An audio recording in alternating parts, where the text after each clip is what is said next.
에베소서 4장 1절에서 4절까지 같이 보겠습니다.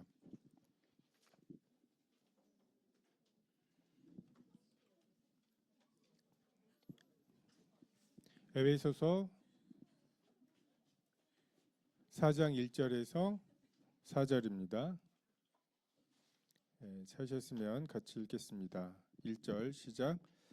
그러므로 주 안에서 갇힌 내가 너희를 권하노니 너희가 부르심에 받은 일에 합당하게 행하여 모든 겸손과 온유로 하고 오래 참음으로 사랑 가운데서 서로 용납하고 평안에 매는 줄로 성령이 하나 되게 하신 것을 힘써 지키라. 몸이 하나요 성령도 한 분이시니 이와 같이 너희가 부르심의 한 소망 안에서 부르심을 받았느니라.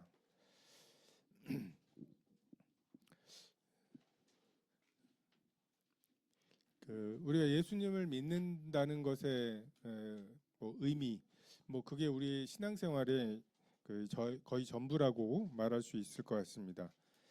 만약에 우리의 인생이 33살에 죽는다는 것을 알고 그리고 3년의 어떤 시한부 인생이 만약에 우리에게 확정이 돼 있다면, 그리고 그걸 우리가 안다면 우리는 그 인생을 어떻게 살 것인가. 워렌 버핏 이라는 사람하고 1년에 전에 점심 약속을, 점심 식사를 하는 것을 경매를 한대요. 그래서 그 경매한 것을 이제 기부하고 하는 이런 행사가 있는데 그게 한 30억 정도 돼요.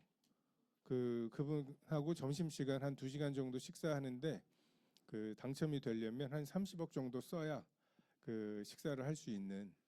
근데 30억을 써가지고서 이런저런 얘기를 하다가 어쨌든 워렌 버핏이 이제 맨 마지막에 입 닦으면서 하는 얘기, 저 포항제철 샀습니다라고 하면 그러시냐고.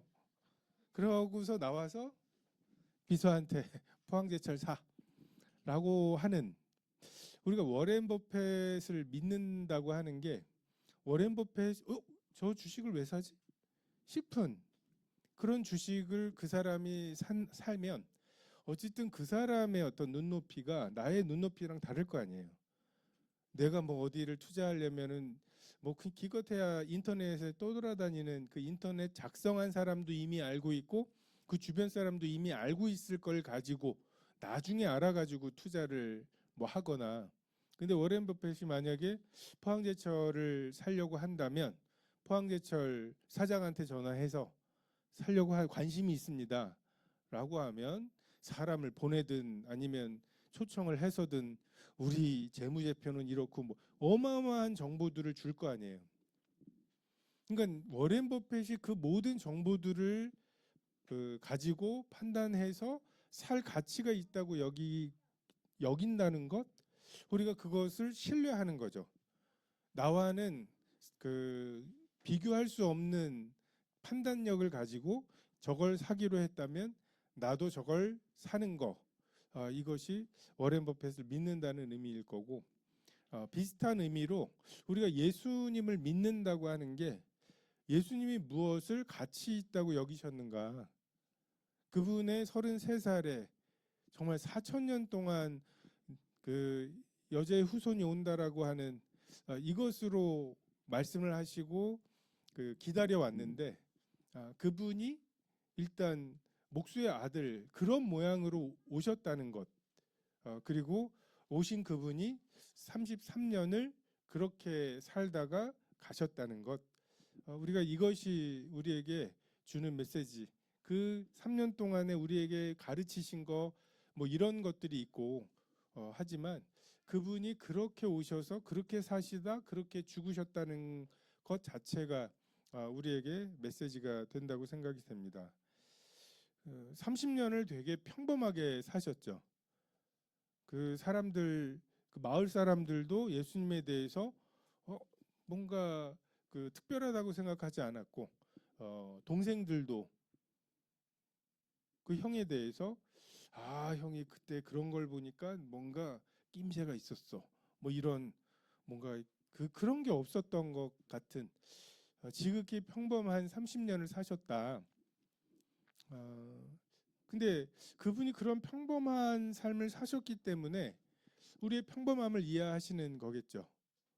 그분이 정말 하나님의 아들의 어떤 특별한 무언가를 사셨다면 우리가 그분이 그 십자가를 지셔서 우리의 모든 죄를 다 담당하셨다고 하는 것은 믿을 수 있을지 몰라도 나를 이해하신다고 하는 것에 대해서 우리가 그 인정하거나 이해하기 어렵죠. 우리와 한결같이 시험을 받으신 자로되 죄가 없으신 분은 그래서 우리의 연약함을 도우실 수 있는, 그래서 우리가 우리의 평범함, 남들이 당하고 있는 많은 어려움들을 우리도 동일하게 당하는 거, 그냥 아우 이게 다 외워지네 하고서 대학 간 거 아니잖아요. 그거 하나 외우려고 그거 돌에다 새기듯이 막 그렇게 애를 써야지 그게 되고, 뭔가 자격증 시험을 보든지 그 뭔가 한 단계 한 단계 넘을 때마다 그 노심초사하는 그런 마음들, 경험들, 이런 것들을 우리가 다 했죠.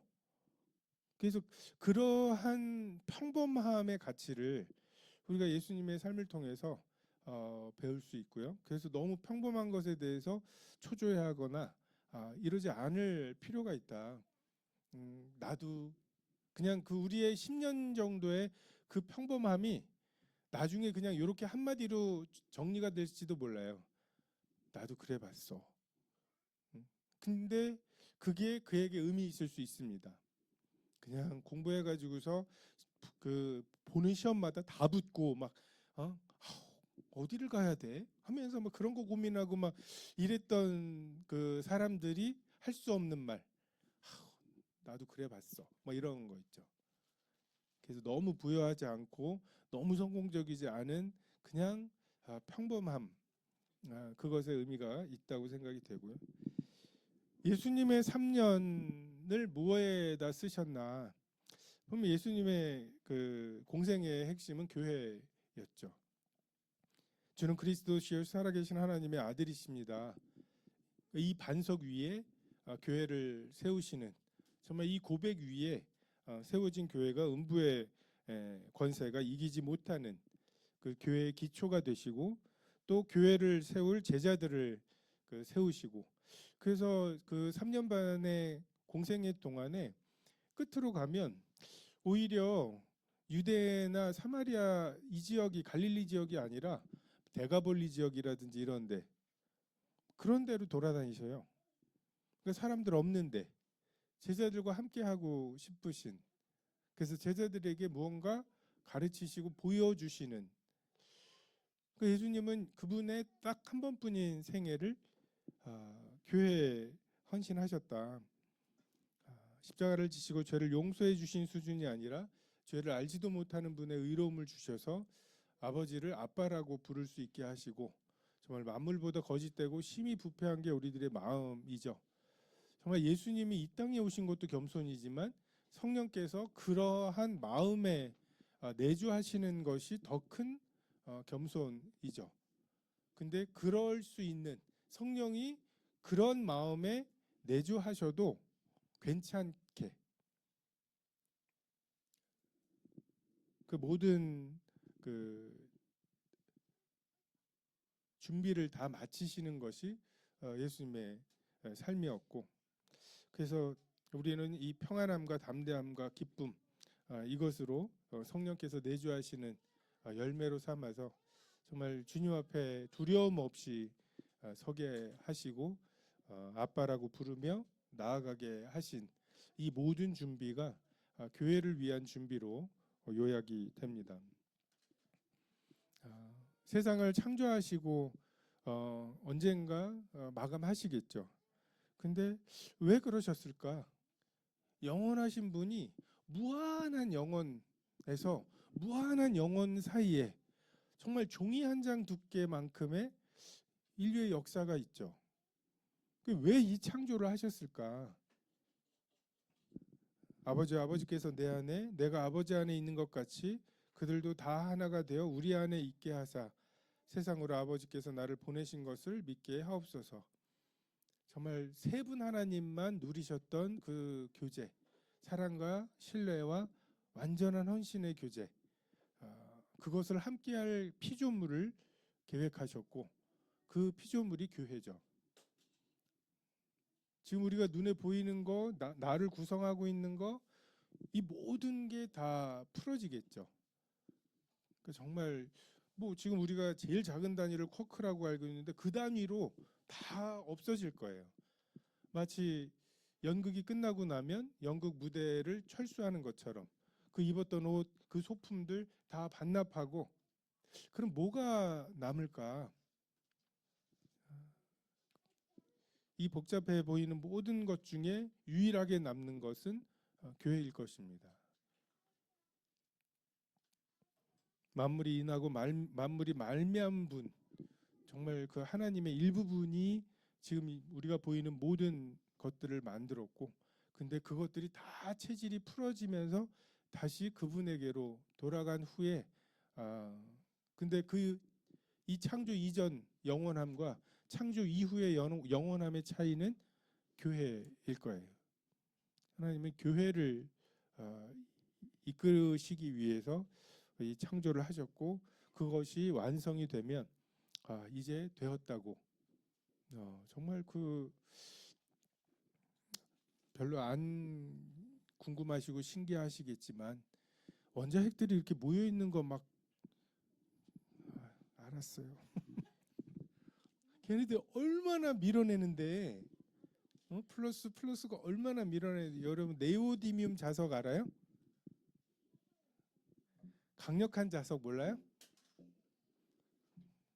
그거 가끔 이제 그 물리실에서 같은 극끼리 요거 부딪히면 그 수행평가 만점 주겠다고.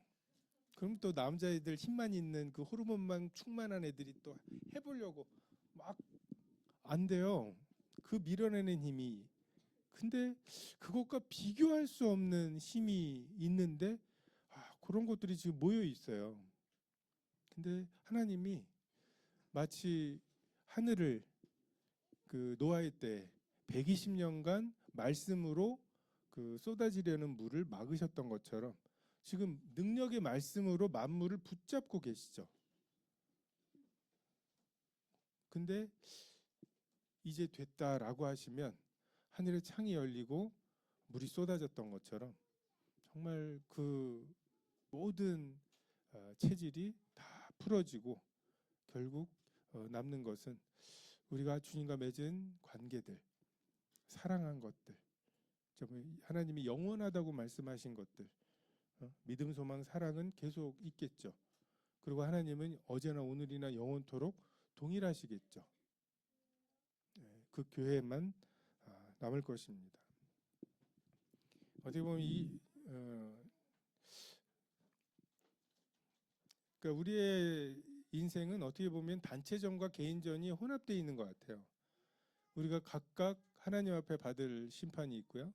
근데 또 교회로서 어떻게 교회를 이루어 갔는지 그 그리스도의 그 고난에 그 교회를 위한 그리스도의 고난에 어떻게 동참했는지 이 부분에 대해서 그러니까 너가 나의 교회를 그리스도께서 사랑하신 교회를 어떻게 대했는지 거기에 너의 지분이 있는지 그러니까 인생의 성공의 기준 그 성공과 실패의 기준은 어떻게 살아도 우리 인생은 가요. 그죠? 20살에 사람을 죽여서 정말 무기징역을 받아서 그의 인생 전체를 그 교도소에서 보낸 사람도 그의 인생 80년이 가고 뭐 이 땅에서 정말 승승장구해서 그 이름을 남겨도 시간은 갑니다. 그 한시적인 시간, 이 시간들을 들여서 어떻게 썩지 않을 것을 바꾸느냐. 그래서 썩을 것을 들여서 썩지 않을 것을 그 바꾼 그게 이제 우리들의 성공의 여부이겠죠. 근데 주님께서 우리에게 그 알려주신 그 영원한 것, 하나님이 영원하시고 영혼이 영원하죠. 그리고 하나님의 말씀이 영원하죠. 그리고 그 모든 것의 종합 교회가 영원한 우리가 여기에 예수님은 여기에 투자하셨어요.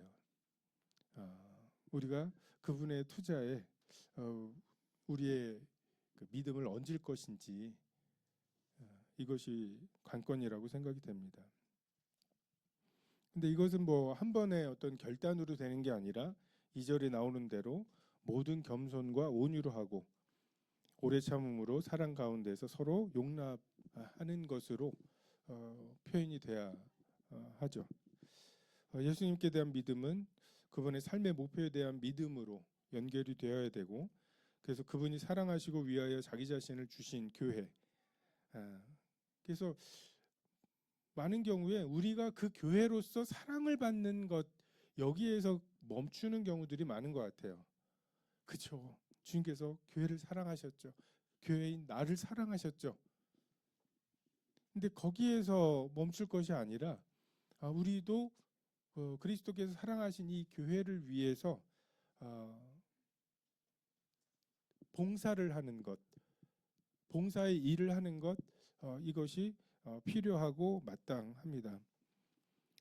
그 첫 번째 표현이 겸손이죠. 그리스도의 희생과 사랑의 크기를 알고 그래서 교회를 대할 때 조심스러워지는 것. 내 생각은 있어요. 나의 판단이 있어요. 근데 그게 혹시 잘못되지 않았을까라고 하는, 그래서 주님께 묻기도 하고 다른 사람의 반응이라든지 이런 것에 조금 더 예민한 것, 이것이 겸손함입니다. 내 생각이 관철되는 것, 이것이 가장 큰 목표이고 즐거움이었던 우리들이 구원을 받은 이후에 혹시 내 생각대로 될까봐, 내가 주인된 삶에 대해서 좀 조심스럽게 우려하는, 그 주님의 뜻을 분별하는 태도, 이것이 겸손이라고 생각이 됩니다. 그래서 이 겸손, 우리가 이렇게 성경에 보면 일부러 겸손함, 꾸며낸 겸손에 대해서 경계하실 만큼 우리가 우리 스스로 속을 수가 있어요. 수학을 뭐 1, 2등급 하는데 저 수학 못해요. 근데 어느 날 내가 수학 9등급이라는 거를 깨닫고 나면 이제 그게 일부러 겸손할 그게 아니라 의지로, 또는 내가 3번이나 겸손했어 막 하면서 막 그 겸손한 것이 그 자기 의로 쌓여가지고 나중에 그냥 폭발해버리는 이러한 우려 없이 정말 그 하나님의 어떠하심 앞에 내가 누구인지, 이것은 구원 받기 전에 우리가 경험하는 것일 뿐만 아니라 정말 그 구원 받은 후에 예수 그리스도라는 그 인격이 기준이 되어서 살아가려고 할 때 매번 느끼게 되는 경험들이고, 거기서부터 제가 오래 참지를 못해요. 난 성격이 좋은 줄 알았어요. 근데 환경이 좋았더라고요. 저도 군대 가기 전까지는 착하다 소리 많이 듣고 뭐 그렇게 우여곡절을 많이 안 겪은 인생이어가지고 착한 줄 알았는데, 정말 군대, 그것도 위생병으로 병원에 갔잖아요. 위생병으로 병원에 갔다는 건 거의 카투사 다음 난이도거든요. 거의 뭐 이렇게 뭐 좀 험악한 곳에 갔다 온 사람들이 군대 갔다 온 걸로 치지를 않더라고. 제 동생이 저 군대 얘기하면 위생병하고 취사병이 군대 갔던 얘기를 하면 안 되지 막 하면서 막 걔는 그 행군하다가 전투화를 5개인가를 헐어서 버리고 새로 할 정도로 그 군가가 그 오늘도 걷는다마는 그래서 그런 거에 비하면 난이도가 굉장히 낮은, 거기다가 간호장교들이 있어서 여러분 군대에 남자들만 있을 때랑 거기에 여자가 조금이라도 있을 때랑은 분위기가 달라요. 쓰는 용어가 다르고, 남자들만 있을 땐 진짜 뭔가 은는 이가 을를 뭐 이런 거 빼고는 다 욕 막 이런 거죠. 막 삐리리가 삐리리한데 삐리 같은 뭐 어쩌가면서 막, 근데 그렇지는 않았던 텐데 딱 한 명이 갈구더라고요. 근데 나랑 제일 오래 있는 그 사수가 창고로 부르더라고. 그래서 이렇게 막 말로 갈구다가 이제 뭐 상병 정도 돼가지고 이제 언제쯤 때리겠다 뭐 이걸 알아가지고 힘을 빡 줬는데 안 아픈 거야. 때렸는데 내가 힘을 주니까. 그러니까 만만하더라고. 그래서 거기 나밖에 없었거든요. 그 사람하고 나밖에. 이걸 죽여버릴까. 와, 진짜 이렇게 죽여버릴 수 있을 것 같은. 거기다 제가 했던 일이 이 수술하고 나오면 그런 기구들 한 번 쓰고 버리는 것도 있지만 가위나 뭐 이런 것들은 계속 쓰는 거 요거를 쪄버리는 거예요. 쪄버릴까? 죽여버리고 거기다 쪄버릴까? 뭐 이런. 아, 그래서 환경이 좋았던 거구나.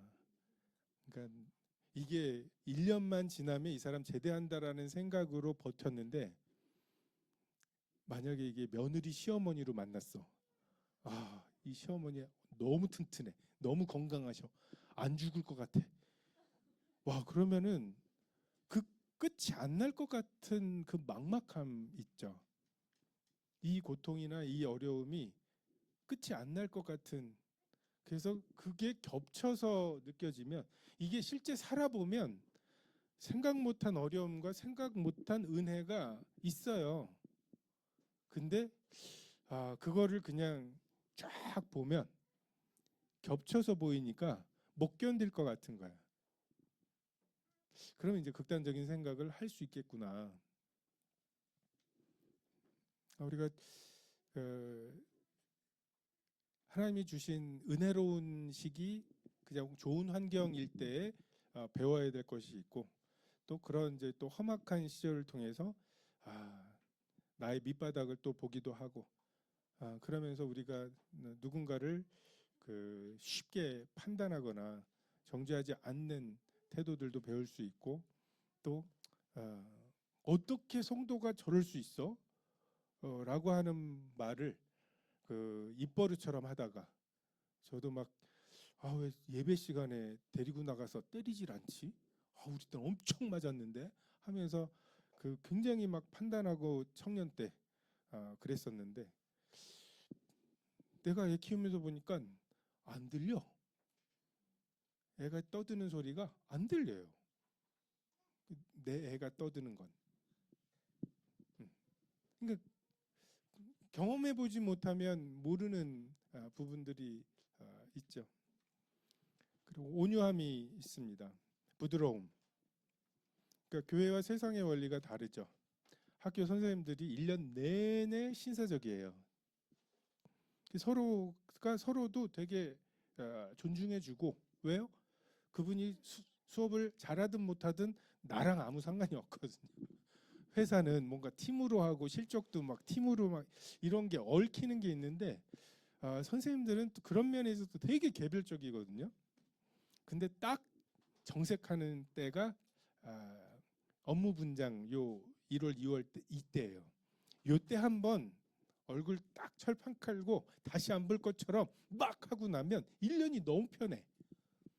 교과도 그냥 내가 원하는 것만 하고 막 이렇게 하는, 그렇게 해야 쟁취할 수 있다고 생각하고 실제로 그런 사람들이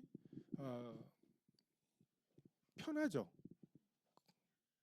그래서 학교에서도 막 어떤 분들이 막 아니 누구 이렇게 하고 돌아다니는 거 아냐고, 저 인간 저렇게 하니까 저렇게 막 사람들이 걔한테 물릴까 봐 괜히 그냥 저 사람한테는 알아서 좀 쉬운 거 주고 막 이러는 거 막 그걸 나한테 와서 막 불평을 해요. 그럼 제가 그 선생님한테 해외 가서 못해. 그러니까 그걸 하는 것도 능력인 거야. 그래놓고 3월 달에 계약하면은 언제 그랬냐는 듯이 또 그렇게 살갑게 또 와가지고서 얘기를 해요. 야, 저거 참 능력이다.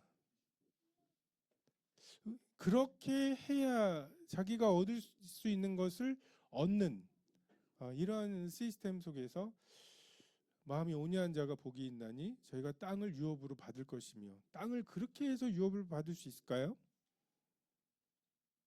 그러니까 여기 우리의 믿음이 있죠.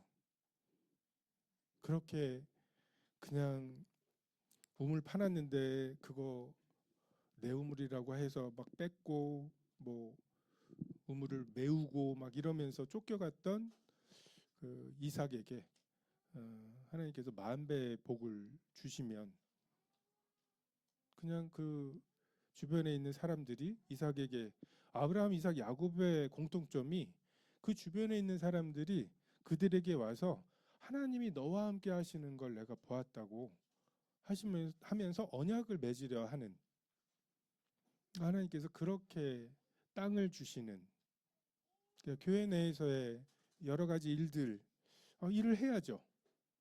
근데 겸손과 온유함의 방법으로 이 일들이 진행되어야 합니다. 우리는 그 방법을 찾아야 돼요. 그리고 그 방법의 결론은 대부분 대속이에요. 그러니까 내가 감당해야 돼요. 근데 내가 감당하는 일 그런 방법 말고 다른 방법을 찾으려고 보니까 겸손과 온유함의 방법이 아닌 무언가를 찾게 되는 그리고 오래 참음이 있죠. 우리의 예수님에 대한 교회에 대한 믿음을 시험하는 가장 큰 것이 이 오래 참는 거예요. 한이 없거든요. 언제까지 참아? 지난주에도 얘기했지만 저는 그 해리포터의 그 불타는 방 너무 후련했는데 집사람은 이제 언젠가 쓴다고 그래가지고서 이제 그거를 못 참겠는 거예요. 내가 막 총알이 난무해.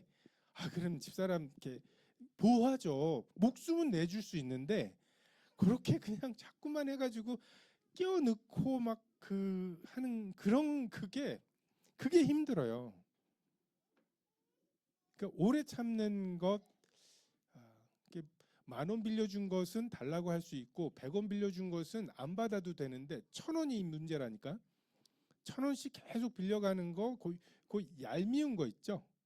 그 얄미운 게 쌓이는 거, 그게 되게 힘들게 해요. 근데 주님이 나를 계신 그대로 받으셨다고 감격해하고 감동해하면서 얘는 왜 있는 그대로 받으세요 막 하면서 이렇게 판단하고 얘도 좀 바꿔서 칭찬은 안 받은 것 같아 막 하면서 얘기하는 거 주님이 나를 얼마나 오래 참으시는지 생각해보고 누군가에게 또 하나님이 그런 은혜를 베푸시면 그것에 대해서 받아들이는 태도가 중요합니다. 그리고 하나님의 심판의 기준은 사랑이죠. 우리가 많은 변명들을 해요. 돈이 없어서 지금 전쟁통이어서 주님 말씀대로 못 살았다고 심판대 앞에서 어마어마한 변명들이 일어날 거예요. 남에서 소경돼서 내가 억울해가지고서 그랬다고 38년이나 누워 있어 보세요. 그게 처음에 마음하고 나중에 다르다고 2026년에 대한민국 취직이 안 되는데 이런 와중에 막 하면서 온갖 변명들을 할 텐데 그 모든 것에 대해서 하나님의 대답은 사랑해봤냐고 그 와중에 사랑이 있어 봤냐고 그 모든 것의 해답이 사랑이었음을 정말 전쟁통에 먹을 게 없고 하는데 막 우리 옛날 이야기들 들어보면은 아버지는 닭다리가 싫어하는 줄 알고 그냥 니들 먹는 것만 봐도 배가 부르다고 막 그냥 아무리 무언가가 어렵고 힘들고 그래서 나는 죄를 지을 수밖에 없는 상황이었다고 말할 만한 상황이어도 사실은 사랑만 있으면 충분한 우리가 이 부분에 대해서 사랑하지 않을 수 있는 핑계와 변명을 준비하기보다는 그냥 주여 주시어든 오라 하소서. 그래서 주님께서 오라고 하시니까 베드로가 뛰어들었던 이제 믿음의 사랑의 모험이 필요합니다. 그리고 용납하라고 주께서 너희를 용서하신 것 같이 너희도 그리하고 싶지 않은, 이게 그리스도의 남은 고난이에요. 자꾸만 순교하려 들어. 아무도 죽인다는 사람이 없는데 자꾸만 순교하려 들고, 내가 널 위해서 목해, 목숨을 바치고 막 어쩌고 막 해서 플러팅을 하다가, 아유 가끔 설거지나 해봐 뭐 하는데, 설거지는 내가.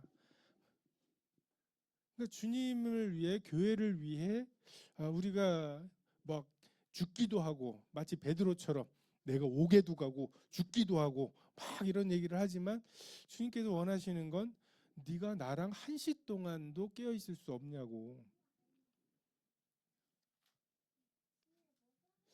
자꾸만 우리가 이제 우리에게 주어지지 않은 숙제를 하려고 들어요. 그러면서 우리에게 주어진 숙제를 외면하려고 하는, 십자가를 지라고 하는 게 결국 이거예요. 모든 겸손과 온유로 하고 오래 참음으로 사랑 가운데에서 용납하라고. 그러니까 여기에도 우리의 죄성이 있죠. 나에게 유익한 대로 내가 누군가 나를 겸손하게 대하고 온유하고 사랑으로 대해주고 용납하는 걸, 이거를 나의 권리라고 생각하고, 그리고 내가 주님께 그렇게 받는 것은 당연하다고 생각하면서 그것이 나를 통해서 다른 사람에게 끼쳐지지 않는 것, 이것은 나의 기준으로 선과 악을 나누는 거죠. 용납, 좋아요, 나빠요? 좋다고 말해요. 근데 받는 용납은 좋아하면서 너도 용납해라고 말하면 그거는 싫어하는 거. 이게 뭐예요? 용납이라고 하는 것을 나의 기준으로, 나의 선악으로 구별하는 죄일 수밖에 없습니다. 평안에 매는 줄이 있죠. 평안에 매는 줄로 성령이 하나 되게 하신 것을 힘써 지키라. 성령의 인도하심의 증상 중에 하나가 이 평안함입니다. 성도들이 평안함을 기준으로 하나님의 인도하심을 분별하죠. 그래서 마음에 평안이 없다고. 평안이라고 하는 것은 뭔가 논리적이거나 이 지식적인 것이라기보다는 감성적인 부분이 있죠. 그러니까 감정은 뭔가 종합적인 감각인 것 같아요. 무슨 냄새가 나고 그래서 이건 이런 거고 막 이런 논리들이 아니라 그냥 그런 것 같아. 이렇게 환장하겠는. 그래서 그런 부분들에 대해서 성령은 분명히 우리들의 마음의 평안함 그리고 교회의 평안함을 기준으로 역사하시고, 성령이 역사하시는 것의 주요한 증상 중에 하나가 이 마음의 평안함입니다. 근데 이것 또한 우리의 죄의 기준으로 평안하지 않아야 되는데 평안하거나, 두려워해야 되는데 사형에 해당하는 죄를 짓고 있는데 마음이 평안하거나, 아니면 마땅히 평안해야 되는 일들에 대해서 전도 좀 하자. 마음에 평안함이 없어. 뭐 이렇다거나. 그래서 이 평안함은 그냥 내 마음에 또는 나의 어떤 상황이 좋다 나쁘다의 마음이 아니라 이 겟세마네의 씨름을 통과한 평안함이 아닌가. 내 뜻대로 이 잔을 내게서 옮겨달라고 주님께 구하고 막 그걸 피하려고 하는 이 상태에서 평안함을 구하는 게 아니라, 이걸 계속 기도하는데 마음에 평안함이 없어요. 나는 절로 가라고 하실까봐 지금 외면한 길은 있고, 근데 나는 이 길을 가고 싶어서 이거를 그렇게 기도하는데 마음에 평안함이 없어요. 편안함은 있죠. 이 길로 가면 편안함은 있는데 평안함이 없는. 근데 주님께서 기도할 때 계속 나의 시선이나 이런 것들을 점점점 편안하지 않은 평안한 길로 인도하시는, 내 뜻대로 마시고 아버지의 뜻대로 되기를 원합니다.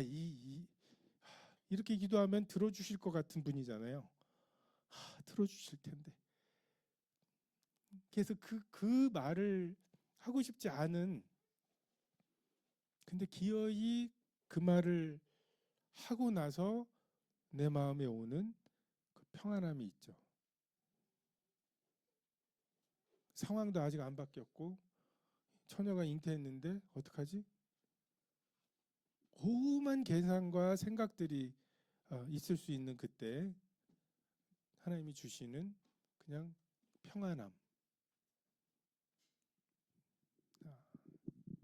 이 평안함에 이 모두가 함께 그 평안함에 공감하고, 그래서 그것이 하나님께서 인도하시는 어떤 이정표가 되는, 이것이 교회가 성령의 하나 되게 하신 것이 그것으로 묶여지는 그러한 부분이라고 생각이 됩니다. 선한 사마리아인이 할 만큼 한 거잖아요. 근데 그 마음의 평안함을 좇아서 내가 돌아올 때 또 돈을 주겠다, 거기까지 해야만 내 마음에 오는 평안함. 그리고 다윗이 사울을 죽일 수도 있었는데 그 옷 끝자락을 벤 거, 혹시 이것도 하나님의 기름 부음 받은 자를 내가 건드린 것이 아닌가라고 하는 예민함.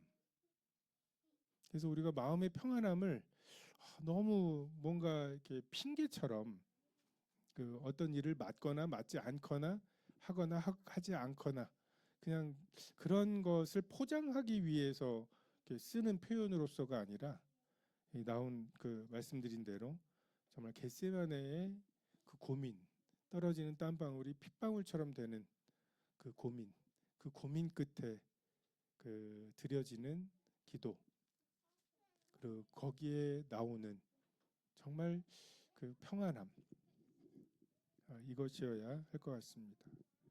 한 몸과 한 성령, 한 소망으로 우리를 부르셨죠. 우리가 이루어야 될 하나됨은 삼위 하나님의 하나되심이죠. 메시드 포테이토의 하나됨이 있죠. 그냥 같은 밭에 심긴 감자들이 서로 우리는 하나야. 이 넓은 밭에서 그러다가 같이 추수가 돼서 한 부대에 담기면 이건 더. 근데 걔네들이 계속 찜에 쪄지기도 하고 막 이러면서 하나다 막 이러면서 하다가 완전히 으깨져 가지고 섞여 버리면 더 이상 하나라는 소리를 안 한다고.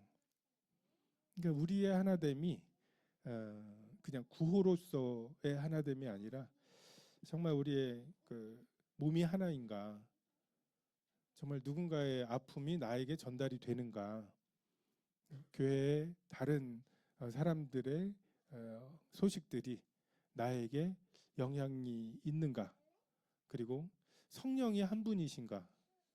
저는 어렸을 때 성령께서 예배를 인도하시는데 왜 동시에 기도가 시작되지? 이런, 좀 아닌 것 같은데, 성령께서 이렇게 감동하시면 그 순서도 좀 그게 좀 의아했어요. 좀 진지하게 의아했어요. 누군가가 머뭇거리고 누군가는 성급했나? 그래서 근데 어쨌든 성령께서 한 분으로 내가 지금 이 생각을 하고 있어요. 근데 막 그걸 교회 내에서 막 주장하고 막 이러면 교회가 막 어떻게 될 것 같고 막 해가지고 막 하는데, 한 성령께서 다른 성도들에게 만약에 이게 정말 성령께서 내게 주신 소원이고 그게 교회 주신 소원이라면 그 화답함이 있을 거라는 거죠. 그래서 내가 가지고 있는 생각들을 교회 안에서 교제 가운데 그렇게 조율해 가고 또 기도 가운데 그렇게 조율해 주시는, 그래서 평안함이라는 이정표로 나를 조금씩 인도하시는데, 이 사람은 또 다른 평안함의 이정표를 가지고 그 인도를 받아서 만나게 되는, 그렇게 해서 성령이 하나 되게 하시는 역사, 그것을 위해서 기다려야 되겠죠. 또 판단하거나 정죄하기보다 이게 나를 보호하기 위해서 그런다니까요. 내가 뭔가를 했는데 안 해. 암송이 얼마나 좋은데 하고서 이제 막 암송을 하자고 하면은 또 그 당위성에 반응하겠죠. 아예 안 할 수 없잖아요. 암송이 좋다는데 아니야? 아니야? 이렇게 물어보면, 그래서 이제 하기로 하는데 잘 안 되지. 돈을 걸자 해가지고 막 돈까지 걸고 막 그렇게 해가지고서 처음에 좋은 뜻으로 했는데 안 하네 이것들이. 그럼 뭐예요? 무슨 문제가 있을까? 어떻게 용납할까? 어떻게 온유하게 이 문제를 해결할까 생각하기보다 날 뭘로 보는 거야? 벌써 나를 우습게 알고 있다고 여기고 있다고 하는 이제 판단과 정죄가 가는 거죠. 그죠? 내가 이 결정을 잘못했을 리는 없어. 라고 나를 보호하려고 내가 잘못한 게 없다면 이것들이 하면서 이제 그게 교회를 망치려고 하는 사람들이 빠지게 되는 함정이 아니라 교회를 좀 잘 해보려고 하는 사람들이 빠지게 되는 어려움이에요. 그래서 성령이 한 분이시다. 우리가 그것을 신뢰하고 내게 주신 소원을 기도로 아뢰고 또 성도들과 교제하고 거기에 정말 아유 저 사람이 말한 거에 토달면 안 돼 이런 분위기가 없이 정말 또 이쪽에서도 그 말을 들었을 때 주시는 영감을 따라서 또 말을 얹기도 하고 격려하기도 하고 이런 과정들을 통해서 교회가 스스로 세워져 가는 역사가 있습니다. 정말 우리가 이루어야 할 그 삼위 하나님의 하나 되심. 성부, 성자, 성령은 독립적이신데 누가 누구인지 모르는 회의하는데 부유한 사람들 어쩌고 얘기하고 가난한 사람 어쩌고 얘기하는데 이 부유한 사람의 주장을 하는 게 부유한 사람들이 아닌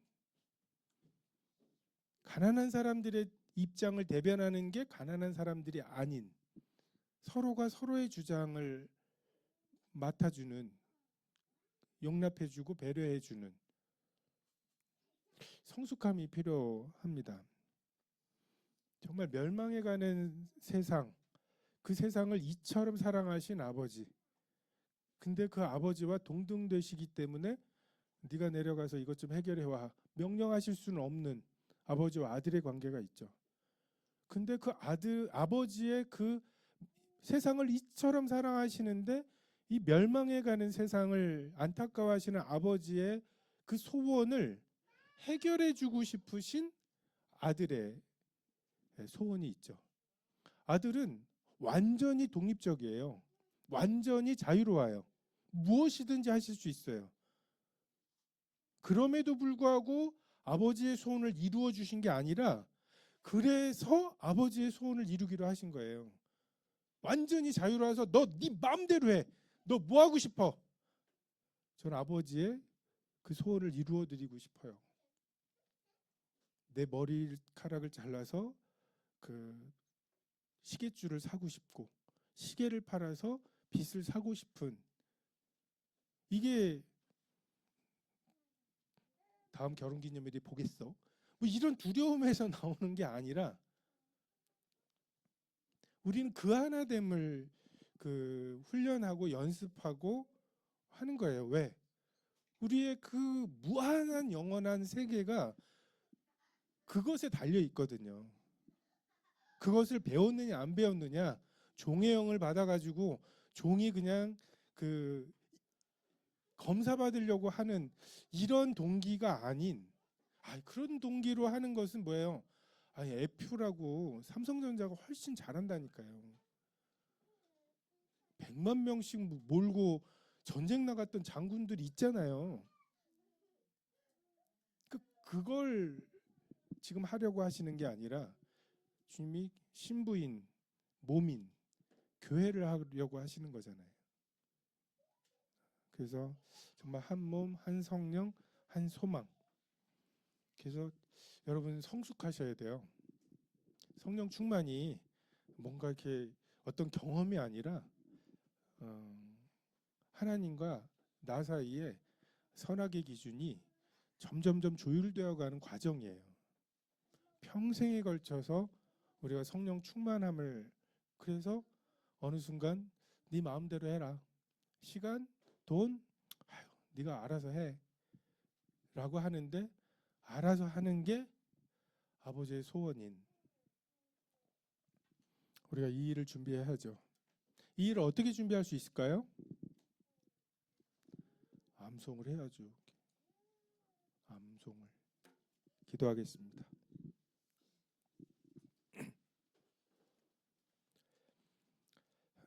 참 그리스도께서 저희에게 하셨던 일들입니다. 저희를 모든 겸손과 온유로 대해 주셨고 사랑으로 용납해 주셨습니다.